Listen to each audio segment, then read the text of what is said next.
profession. I have a master's degree in economics. I studied environmental economics for 2 years, and just wanted to let you know that animals are great.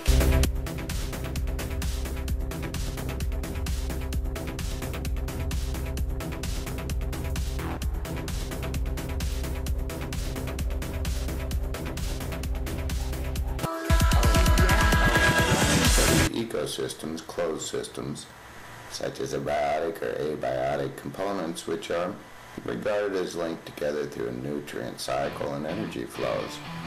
It can be a Krebs cycle, or an oxygen cycle, or an energy cycle, as ecosystems are defined by the network of interactions among organisms, between organisms, and their environment. They can come in any size, but usually encompass specific limited spaces, although some scientists say that the entire planet is an ecosystem interdependent upon all other aspects. And with the multinational corporations usurping the natural resources of our ecosystems, people are going to be experiencing a lot more of those energy creep cycles, as well as oxygen deprivation in terms of natural resources and environmental amenities. People can take back the power. They belong in the ecosystem as threads in a cosmic weave. The global threat to habitat and species extinction is unparalleled in history. Please help Arragon Publishing. And the ICUN issues dire environmental warnings on the great imperiled ecosystems, the 8, which I'm now discussing. The upcoming global economic superstorm. Where are you going to be when it hits? Where are you going to go? The Arctic.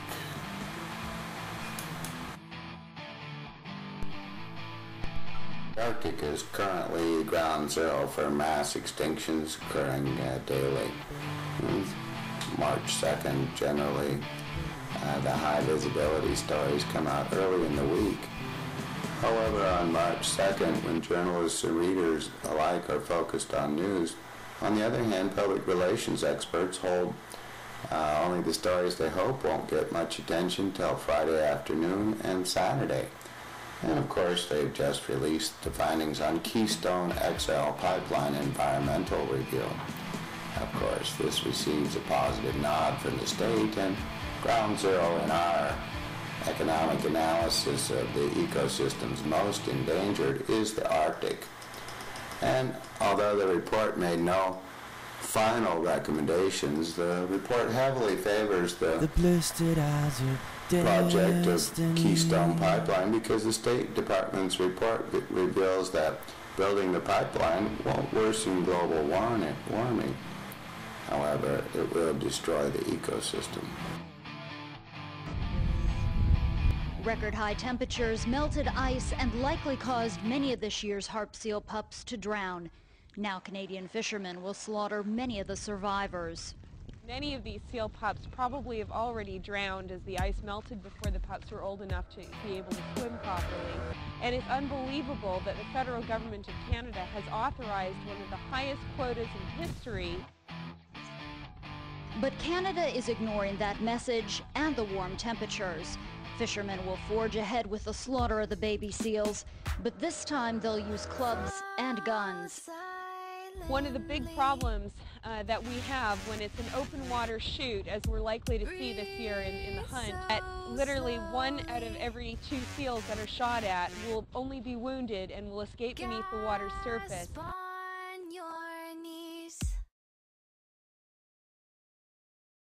Search for your freedom.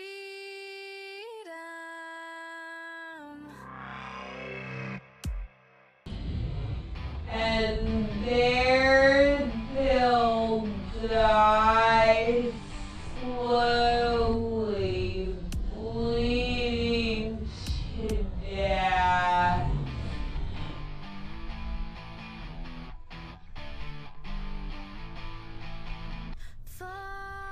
Thousands of seal pups covered the ice floes 2 weeks ago when Heather and Paul McCartney visited the seals and urged Canada to end its hunt.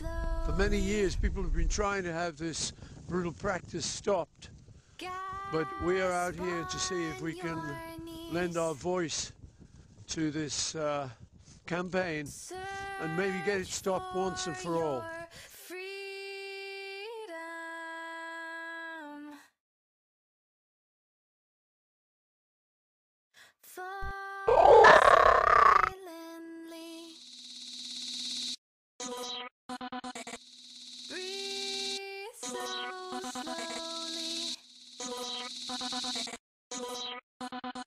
Gasp on your knees.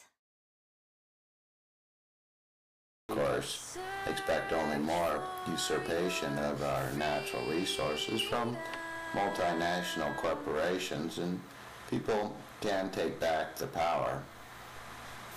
They belong in the ecosystem as threads in a cosmic weave. The global threat to habitat and species extinction is unparalleled in history, and the ICUN issues dire environmental warnings on the great imperiled ecosystems, the 8th, which I'm now discussing. The upcoming global economic superstorm. Where are you going to be when it hits? Where are you going to go? The Arctic. Ground zero in our economic analysis of the ecosystems most endangered is the Arctic.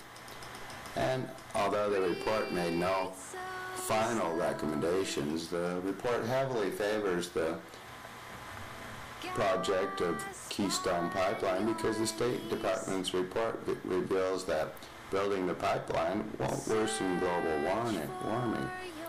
Fourth, the current rate of species loss, by some estimates, is 200 a day. But nobody knows with any precision. What about our ecosystem loss? And what trajectory this takes us in mass extinction is not something science can answer definitively at this moment. With the multinational corporations usurping the natural resources of our ecosystems, people are going to be experiencing a lot more of those energy creep cycles as well as oxygen deprivation in terms of natural resources and environmental amenities. These resources belong in the ecosystems as threads in a cosmic weave. This global threat to habitat and species extinction is unparalleled in history. The IUCN issues dire environmental warnings on the 8 imperiled ecosystems. And of course, mass extinctions have happened 5 or 6 times, depending on how you count them. It's a kind of wiping the slate clean and starting anew. Gasp on your knees.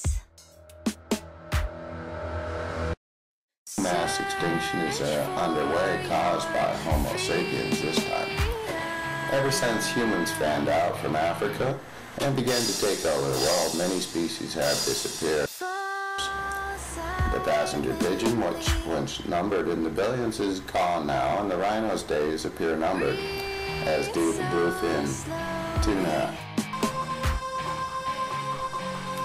Once in a generation, the rare but exceedingly possible confluence of forces, some within our control, some out of our control, will come together in a unique manner to bring on extreme change in a short amount of time, especially in a closed system, any system, ecological systems, dynamic systems such as our solar systems, and up to and including our economic system. Breathe so slowly. Gasp on your knees. Search for your freedom.